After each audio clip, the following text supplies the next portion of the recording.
ನಾನು ನಾಳೆ ರಾಗಿ ದೋಸೆ ಮಾಡಬೇಕು ಅಂದ್ಕೊಂಡಿದ್ದೀನಿ. ಅದಕ್ಕೆ ನಾನಿಲ್ಲಿ ರಾಗಿನ ನೆನೆ ಹಾಕ್ತಿದ್ದೀನಿ. ಈ ರಾಗಿ ಜೊತೆಗೆ ಕಡಲೆಬೇಳೆ, ಉದ್ದಿನಬೇಳೆ, ತೊಗರಿಬೇಳೆ ಮತ್ತು ಮೆಂತ್ಯನ ಸಹ ನೆನೆ ಹಾಕಬೇಕು.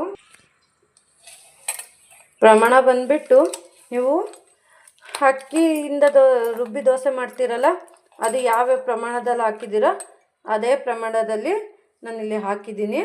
ಇದನ್ನು ಒಂದು 5 ಗಂಟೆಗಳ ಕಾಲ ನೆನೆಯಕ್ಕೆ ಬಿಡಬೇಕು. ಆಮೇಲೆ ಮಿಕ್ಸಿಗೆ ಹಾಕ್ಕೊಂಬರ್ಬೇಕಾಗುತ್ತೆ. ನೋಡಿ, ರಾಗಿ ನೆನೆ ಹಾಕಿದ್ವಲ್ಲ, ನೆಂದಿದೆ.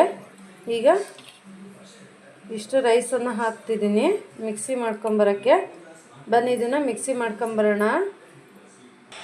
ಒಂದು ಟೈಮಿಗೆ ಎಷ್ಟು ಬೇಕೋ ಅಷ್ಟೇ ಯೂಸ್ ಮಾಡ್ಕೊಳ್ರಿ. ಮತ್ತು ಹಿಟ್ಟು ಭಾಳ ನೆಂದುಬಿಟ್ರೆ ದೋಸೆ ಎದ್ದೇಳಲ್ಲ. ನೋಡಿ, ನಾನು ಗ್ರೈಂಡ್ ಮಾಡ್ಕೊಂಬಂದಿದ್ದೀನಿ. ಒಂದು ಸ್ವಲ್ಪ ಪೂರ್ತಿ ತೆಳು ಬೇಡ, ಸ್ವಲ್ಪ ಗಟ್ಟಿ ಇದ್ದರೆ ಚೆನ್ನಾಗೇ ದೋಸೆ ಬರುತ್ತೆ. ಇವಾಗ ಇದನ್ನು ಮುಚ್ಚಿಟ್ಬಿಟ್ಟು ಬೆಳಗ್ಗೆ ನಾವು ದೋಸೆ ಮಿಕ್ಸಿಗೆ ಹಾಕಿದ್ವಲ್ಲ, ಅದನ್ನ ಹೇಗಾಗಿದೆ ಅಂತ ನೋಡೋಣ. ನೋಡಿ, ಎಷ್ಟೊಂದೆಲ್ಲ ಉಬುಕಿದೆ. ರುಚಿಗೆ ತಕ್ಕಷ್ಟು ಉಪ್ಪು ಹಾಕೋಣ.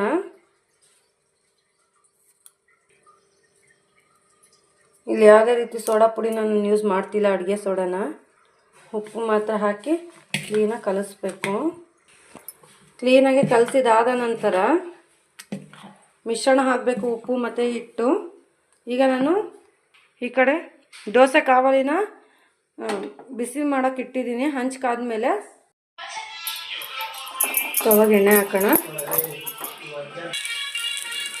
ಹಂಚಿನ ಮೇಲೆ ದೋಸೆ ಹಾಕಿ ಒಂದು ಪ್ಲೇಟನ್ನು ಮುಚ್ಚೋಣ.